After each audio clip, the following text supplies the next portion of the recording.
Hello, this is the Dale and Mike Show. I'm the Dale part, and And I'm the Mike part.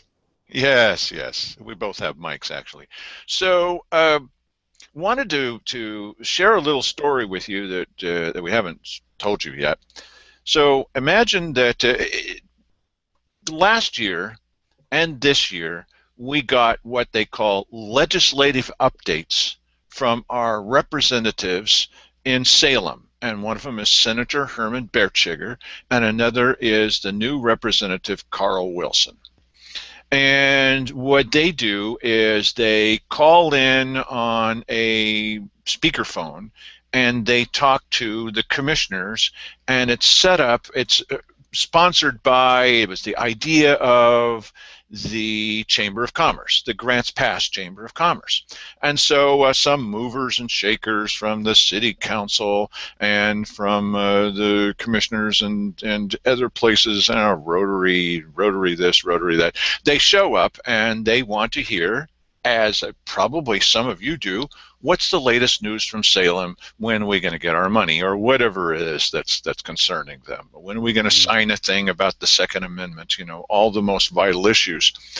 And so I've always gone to videotape this so that you could see it. And you're going to either look at it or you won't, but it's available to you. Why shouldn't it be? Well, there were a couple of times in the previous session of the Salem legislature where there was only one commissioner. But my general rule is state law says, and this is very clear, if there's a quorum of county commissioners and they're talking about anything that has to do with county business, they must make it available to the public. That's us. Okay, not just the press, that's also us, Mike and I, but also the public, that's you. They have to do it. It's state law. Well, so what does it mean if there's 3 meetings in a row and then one of them only has one commissioner? What, they're going to boot you out? No, come on. They want you to hear just as much as they do. Of course, what's happening with them? Again, if you're interested in that kind of thing, I always go. So I'm interested for you. I'm acting in the public interest. Stop it. So, I went to the first one of this session. No problem. Keith Heck was there as the only commissioner, and then these other people I told you about showed up. And I videotaped it, and we put it out there, and I don't know, I think 70 people looked at it or whatever. Well, I went to this last one, because it happens once a month, and Keith Heck stopped me at the door. We're not going to let you in. But this was, I was invited. All of the public was invited. There were 2 people from the public in the hallway because they post it on their website when they're going to have a meeting. If they're going to have a meeting with just one commissioner, I mean, he can meet with Rob Brandis, and he can meet with that guy at the airport, Larry Graves, and every bad guy in the county government if he wants to, and talk about anything that they want to. If there's not 2 commissioners, they don't have to let you in. They can, but they don't have to. Okay, I get it. And I always start taping when there's a quorum, and I stop taping when the quorum is broken. And you've seen several hilarious videos with Keith Heck insisting that I stop even before the quorum's over and they're still talking about county business. So I catch them every time they break the law. A fat lot of good it does us, but I do catch them. So he stopped me at the door and said, "We're not going to let you in." I'm like, "No, why would you want to do that?" "Well, there's not a quorum." I said, "It doesn't matter if there's a quorum or not. If you don't want people to know what's happening, we don't have to let you in." I said, "No, you don't have to let me in, but you really want to stop the public from knowing what's happening?" And, "Well, you know, we really can meet in a quorum and talk about county business and not break the law." I said, "No, no. It's kind of egging me on." I knew what he was doing. I said, "No, that's not going to work." "Well, no, you're not going to be allowed in." So I called Colleen Martin of the Chamber of Commerce. She couldn't make it to that meeting. And I said, "Really? Is this really what you want to do?" I mean, because the headline, I wrote a little headline, legislative update, dash, as it always starts, Heck and Chamber insist public be locked out of a posted open public meeting. It was posted. Come on in. Show up. No, we're not going to let you in. Why would they want to do that? And I said, "Why would you want to do that, Colleen?" "Well, I didn't know about that." And I said, "Well, now you know." And look, here's my thing. Whenever there's a new commissioner, or a new person in some kind of power role, I always go try to talk to them about something behind the scenes before making a big deal about it. I know it probably doesn't seem like that, but it's true. I've done that with every commissioner except Cheryl Walker, and I'll tell you why. But I definitely did it with Keith Eck, and we seemed to be okay friends. And I definitely did that with other commissioners until they kind of turn on you and they lie. And then I go to them, always go to them because I'm there all the time. And I say, now, that really wasn't the case, and I don't think that's what you want to do, is it? No, I didn't mean it that way. And then they lie again. It's kind of like, well, that didn't turn out too good, but I just thought I would come and visit you, and maybe we could talk a little bit about it. Oh, well, yeah, that's not what I meant. Gosh, boy, that's terrible. Sorry about that. And then they do it again. Well, third time, I go up to the podium and I say, this is what happened, and that's not true, and you said this last week, and here's the tape that shows that that's not true, and so here's a chance for you, and then it just deteriorates from there because they don't like being pointed out because they're inveterate liars. Many of them are. It just turns out we got 3 of them this time. By the way, Mike really is here. He's just biding his time. Yes, he really is here. Well, I've got nothing to say. Yes. Sorry, Mike. Sorry. So talking with Colleen Martin, I said, why would you want to do this? This recently happened to Simon Hare. They had this press conference thing where they were talking about the great news that the Demick Tower is down, whatever. And we were one of the 2 sets of press people. There was someone from Channel 12 and me. And they took it off the calendar. Well, this is not a tiny thing. This is, why would you take it off the calendar? Because there wasn't going to be a quorum. As it turned out, Keith Eck did show up. He said he wasn't going to, and then he did. What a surprise, breaking the law again. Okay, you're supposed to notice it when you go somewhere because you might hear things that your bosses, that's us, that we're going to want to hear about. You don't get a chance to meet in the little back room. That's why I call it the little back. They've even started calling it the little back room. That's hilarious. And that's as funny as the show gets. Okay, so yes, thank you, Mike. Okay, yes. But we're supposed to have an idea of what's happening. And even if you don't want to have an idea, it's state law.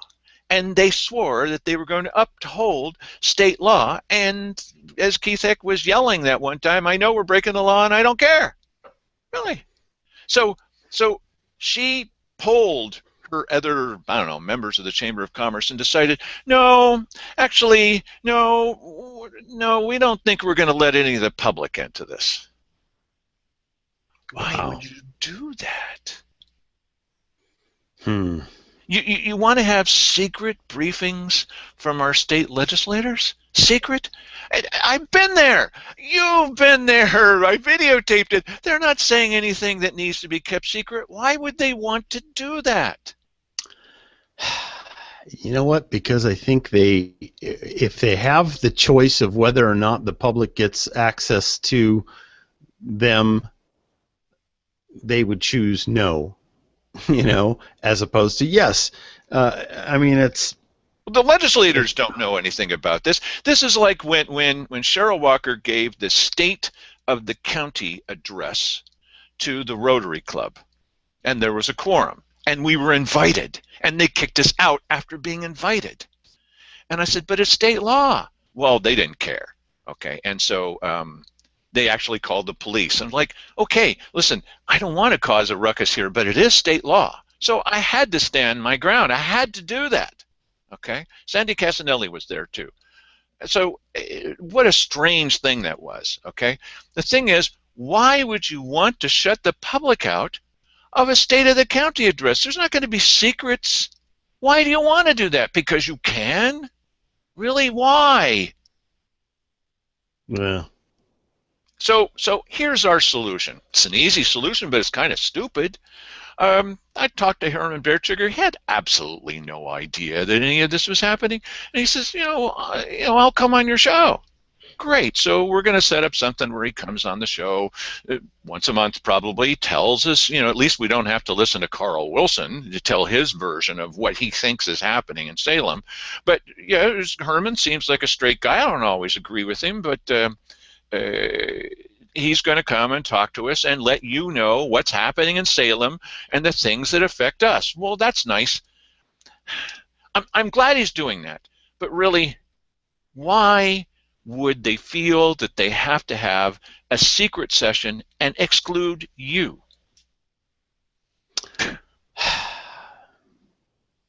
Well, I mean, this is just what I said before. They would rather have opacity than transparency, and that's uh, you know, who knows? Maybe they're thinking that at some point, if they let you in, some of that's going to come back to bite them, or maybe it's just the fact that Keith probably doesn't like you, and so Oh, he's going to go, well, I'm going to mess with Dale whenever I can. yes. I assume maybe that has something to do with it, but I'd be interested to know what took place behind the scenes that makes the chamber people now wanting to exclude. All public. Yes. Well, you know what? I got to tell you, the chamber wants a lot of stuff that the people, by and large, don't want. Well, that And could be an explanation, yes. yes, like they're in favor of this whole amnesty thing, which most of the people in the U.S. are not in favor of. But the Chamber of Commerce just absolutely loves it and lobbies for it. So, maybe they're going to talk about that. Maybe they're going to talk. Who knows what they're going to talk about? But the bottom line is, anybody who wants to cooperate with the non-transparency triplets, I'm not in favor. I have to now question whatever comes out of their mouths because you opted for non-transparency, and so. Secret talks with our state legislators. And there's nothing. There's just nothing. Okay, so if you had a chance, Mike, and I invite you out there to think about it too, and you could ask any question, and I don't mean what were you thinking when you talked with Mark Van Holly and gave away, I don't mean that kind of thing, because, look, generally... Well, we already know the answer to that is yes. Nothing. Right. So, but I'd like to know the answers to some questions. I'll give you an example. What really happened with our district attorney, Stephen Campbell? Why did he really leave office? What was hounding this guy out of office, if true? Okay, and I'm not saying. Listen, I was at a meeting of a group that shall remain nameless, but its initials are 912, and they had a guy there. They had a guy there. Wow, I'm trying to figure this out. That was very upset with people.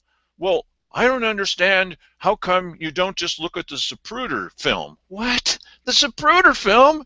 You mean the JFK assassination? Yes. And it's right there. There's a guy sitting right next to the president, and he takes out a revolver. What? And he puts it to the president's head. What? And he pulls the trigger in. Why aren't people upset about that? Yeah. No, I'm not. I'm not exaggerating. This is not comedy. Whatever. Really? You know what? It takes all kinds and come on. Listen. Whoa. What possible relevance does that have, if true?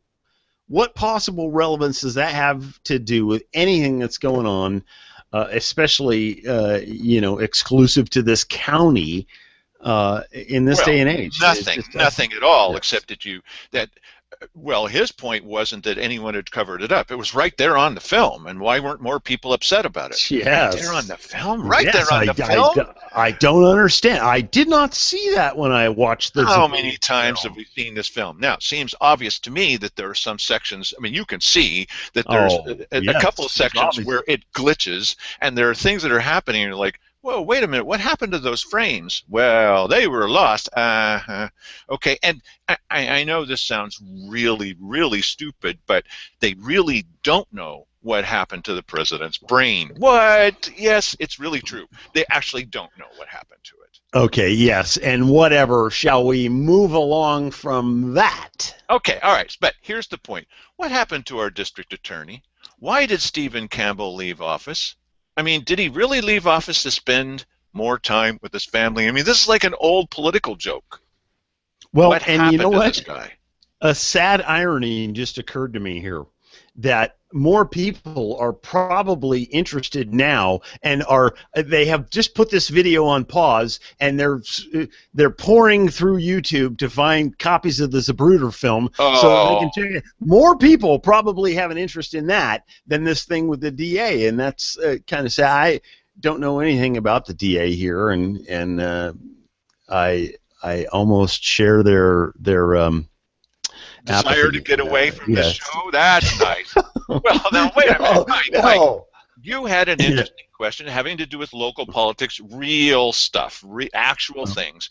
You want to know about the $600,000, how much of it was spent, where did the money go for Yeah. that Desser software? Why don't you tell people what you would ask if you could get a straight answer? What would you ask about that?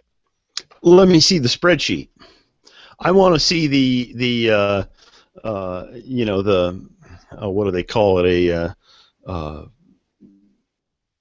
Itemization of how money was it's spent? not profit and loss, but it's the debit and credit of that whole transaction there with Manatron software. I want to know. I want to know what you paid them. I want to know what you paid them, when you paid them, how you paid them, and what went back and forth, and what's the balance here in this whole thing. They're not telling us that. As a matter of fact, they were purposefully cryptic, and yeah, so that's what I want to see. I want to see the spreadsheet on that. Now, for those who think, well, maybe they weren't, no, we have it on tape when they were talking about that levy. You remember, let's be purposely vague. Let's be purposely vague about how Mhm. the money's going to be spent. They actually said it, and they were, oh, that makes sense. Let's do that. Really? Yeah, and I can see where they would want to be even more purposefully vague about this because this is, an instantaneous thing where you can look at it and go, okay, well, that comes off, I have to subtract all that from your reputation right now, Well, the and reason I told you that other goofy story is that we're not talking about conspiracy theory here. It may sound like it, but that's not what it is. They've actually said, your commissioners have actually said and agreed in a meeting more than once, let's be purposely vague. Really? About how the money is going to be, how the levy money would be spent. mhm. Really? Yes, really. Okay, I have a little question. It's a little thing. There was some equipment that was bought by RVTV, and they decided to keep the new equipment, and they gave us their old and somewhat broken equipment. And that was supposed to be for public access, so that not only so that we could shoot this kind of thing, which we can't use that equipment because it's Hmm. missing. But also, let's suppose you wanted to do something with Boatnik, or you've got your high school basketball game, or kids singing "I'm a Little Teapot" or something at the elementary school, and you wanted to borrow that equipment, let's say, and go down and videotape it, and maybe put that on cable TV. That would be nice. You're not doing that because you don't get that, you don't know that it's available, but they have bought this equipment. They're supposed to buy equipment for public access. What happened to that equipment? Right, there's another spreadsheet problem. I've seen that equipment, I've used that equipment, and then suddenly, whoof, it disappeared. Now, I think I know why it disappeared, but what happened to that equipment? You don't just suddenly take it and throw it in the garbage. It, is it sitting in a confidential cubby somewhere? I mean, Yeah. what, what happened to that equipment? Where did it go? And when Wally Hicks first came into office, that was one of the, I said, you might want to look into this. He says, that's serious. Yeah, and when I talked with the guy from Charter Cable, he said, that's serious. Yeah, they bought the equipment, and now it's disappeared. Nobody knows what happened to it, and so we can't possibly use it because it's just disappeared. Sorry, but okay, I guess we won't be buying any more. But what wasn't that equipment housed in the Ann Basker? No, it was under the control of. I'm so glad she's gone. Rosemary Paget, Uh, our former chief financial officer. mm, So hmm. when she left the first day, tiny little question. I said, just got one tiny little question for the finance director. What happened to that equipment? I don't know what you're talking about. Okay, I'll come back next week. Nicely. Okay. I came back next week and he said, nobody knows where it is.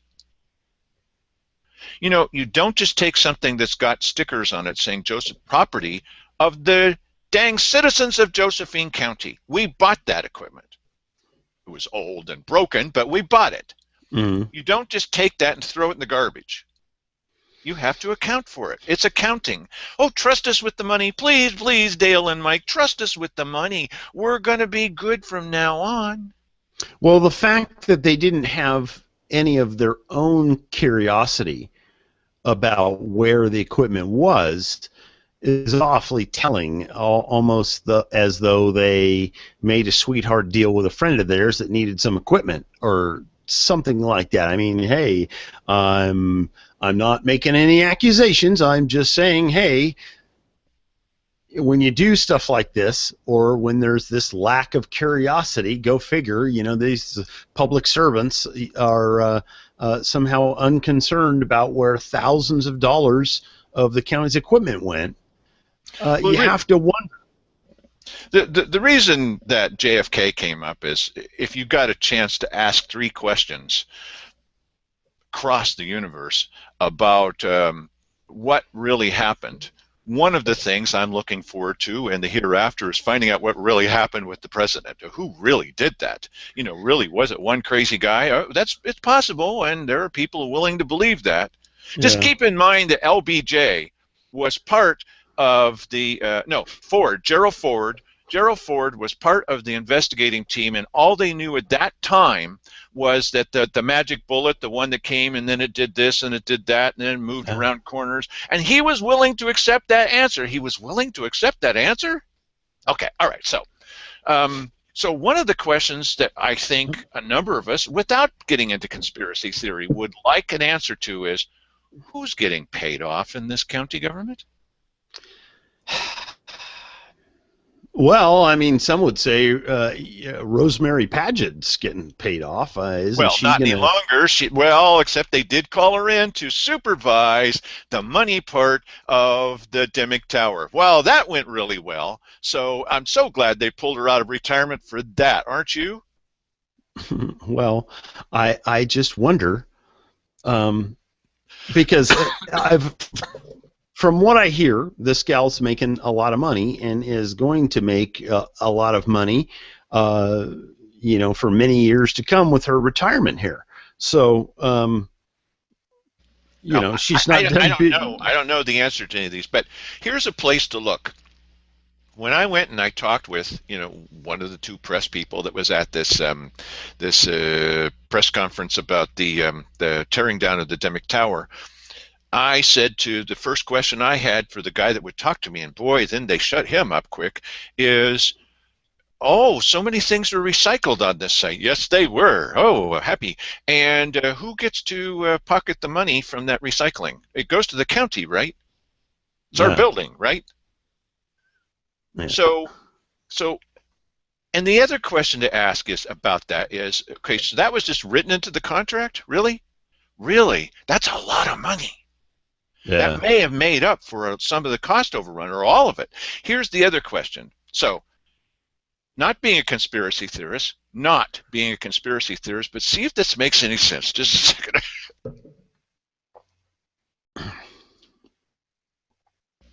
Sorry, it chokes me up. So, Mm. there's a contractor who's, just a second, sorry.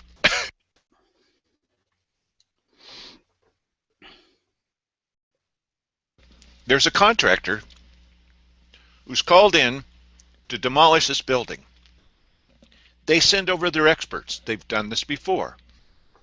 They discover that the building, they have to discover that the building is not 3 floors, it's 4 floors. And the commissioners don't reveal this for like months. And they still bid on the contract. These contractors do. They bid on the contract for taking down 3 floors. It's going to cost them that amount of money. It'll cost us that amount of money. Really? What kind of contractors send their experts in and agree that it's 3 floors? Hmm. Well, you know what, and I think this is one of those situations where you're talking about um, you don't really know what the accounting is on this whole thing. It's another thing. All of these problems. Isn't it odd how all of these problems seem to boil down to transparency one way or the other? And this is another one of those things. What happened with the 4 floors versus 3 floors? When did this all occur? And let's see the paper trail. There's a paper trail. Everything has a paper trail. And Simon here, see, it's bad enough that it looks like they can't count, and they're willing to accept that until Simon Harris said, well, now, wait a second. The reason it went over budget was that the EPA wanted to investigate, what was happening. They always wanted to do that. That's not why it went over budget. Don't tell me that, because that's a lie. Okay, it's not the EPA's fault, or DOE, or the FBI, or the UN. It's not their fault. Okay, that was already calculated into all these numbers. So, if there was potential for a smoke from a smoking gun, it would be this did go over budget. Did it go over budget because they did not know there were 4 floors, even after going into the building and looking at it from the inside and outside? Oh, we still can't. These contractors can't count? Or is there a possibility that they knew all along and that the cost overrun went to somebody? That's one I'd look at if I could. Hmm. Well, I mean, there's a Yeah. candidate. Really, either we need to assume that they're complete lunkheads, conspiracy or lunkheads, always pick lunkheads. We need to assume that both the commissioners and the contractors are complete idiots, or somebody's pocketing something. What do you think? Well, I mean, this is the problem, is that now, at first I had some suspicion here, but I see this succession of projects and proposals and things of this nature that the commissioners are involved in, and you see much of the same type of unawareness, in dealing with things properly, and you think, well, I don't know, maybe this isn't a conspiracy. Maybe they're just not very smart about this sort of thing. I don't know. No, But that means even the contractor who came into the building. Of course they did, and they sent professionals to take a look yeah, at because they've got to deal occasionally with counties that don't know what they're doing, and yeah. they were deceived. See, this is the problem, though, is that I don't know that that's exactly how it all came down. It's entirely possible because we don't have the transparency here. We don't have the paperwork. We don't know what transpired. We don't know what took place, and that's why this stuff is important. If you wanted to get to the bottom of this, you've got to see the paper trail, and Well, you know, look, there's other stuff like, okay, it was over 20 years ago. But you probably know this is a true story, that they found a ballot box at the end of an election in Lake Selmac. mm, Now, what I'd like to know is, well, who did that may or may not be alive, or maybe, and are any of those people that perpetrated this crime against us, are they still in office or in power? The people that took the ballot box, got it out of the courthouse, and went down and threw it into Lake Selmac. yeah, seems kind of odd to go all the way from the courthouse to Lake Selmac to dump something like that off. Now, what it could Uh, be is that it was a ballot box from Cave Junction, which makes more sense. sure, But sure. a ballot box Or Selma, for disappears. that matter. Okay, ballot box disappears, ends up in Lake Selmac. Hmm. Well, I'd like to know if those people, similar to the idea, and there's hints not everywhere, but there are hints that there are still active members of the Klan that are in Josephine County. I have met at least one of them. Hmm. And so it would be interesting, I think it would be interesting to know that the people who say overt things about foreigners, okay, there's plenty of those. About black people, yes, there are plenty of those too. About intellectuals and other things, okay, sorry, you're in trouble now, Mike. That they are still in positions of power. This is a little far-fetched, and people don't want to believe that, but the case is there definitely are people who, if they're not members of the Klan, they sure do a close approximation of one. Well, we should consult the Zapruder film on that one. Oh, yeah. Well, okay, I'd like to know.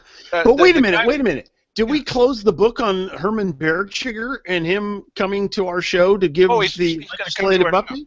Yeah, he's going to come to our show. Right. Oh, that's good. Okay. So, yeah, he's going to come. I'd like to know, the fellow that was kicking up a lot of fuss at county commissioner meetings when I first came here 15 years ago was Holger Summer.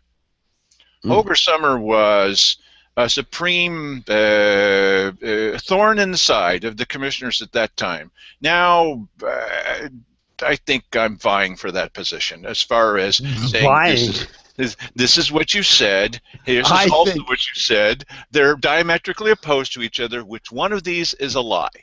Listen, you have been holding / running unopposed for that office for probably 10 years here. So now, Holger Summer supposedly committed suicide.